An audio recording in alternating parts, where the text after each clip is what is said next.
Apple's new iPhone X won't be available until later this year, but the company is revealing a bit more information about how the facial recognition features of the new phone will work. The company published a white paper Wednesday on Face ID security, alongside an update to its website's privacy section. The paper answers a handful of the most pressing privacy and security-related questions that people have had in the weeks following the iPhone X reveal. So, remind me, how does this thing work? Every time you wake the iPhone X, it looks for your face. Next, it tries to confirm that your eyes are open and looking at the device, what Apple calls intent to unlock. Once that intent has been established, the phone's True Depth camera system attempts to authenticate your identity by creating a model of your face. First, a dot projector projects over 30,000 invisible dots of infrared light onto your face, which is read by an infrared camera and used to create a 3D image or depth map. Next, the camera captures a separate 2D infrared image with the help of something called a flood illuminator, which is what helps the phone see your face in the dark.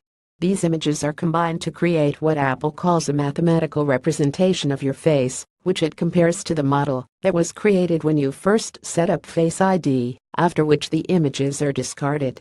What if someone makes a really good mask? Apple says it's put a handful of safeguards in place to prevent an unauthorized user from accessing your phone with a photo or mask.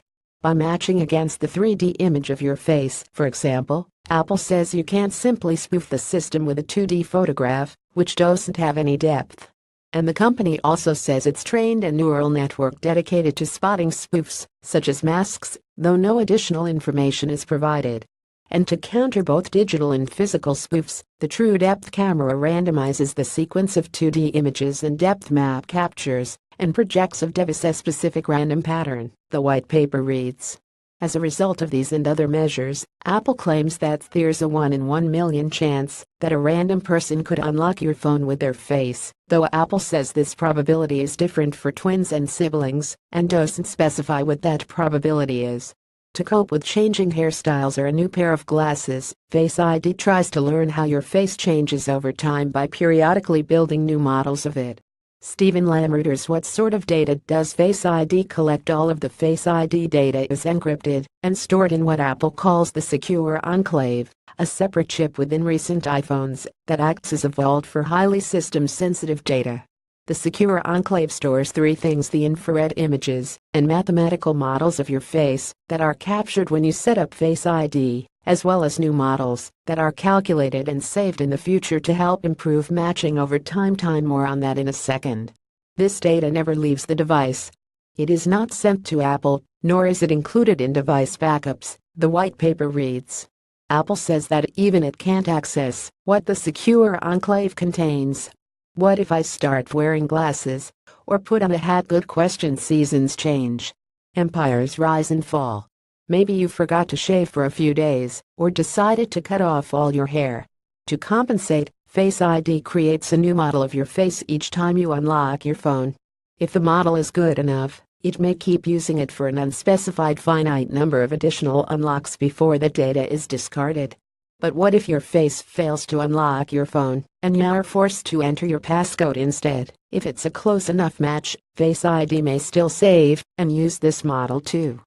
According to Apple, these augmentation processes allow Face ID to keep up with dramatic changes in your facial hair or makeup use while minimizing false acceptance. So Face ID never sends my face data to Apple. That's what Apple says. According to the white paper, the only time Face ID data can leave your device is when you opt into something called Face ID Diagnostics. If you were having a problem with Face ID, you can opt in and have your iPhone save the images used to set up Face ID and subsequently unlock your phone, including the photos that failed to match. After a week, you can review the images that were recorded and approve or reject the ones you want to actually share with Apple support. Can I turn Face ID off and use my passcode? Of course. If you don't want to use Face ID at all, you can always turn it off, just the way you can with Apple's fingerprint sensor Touch ID.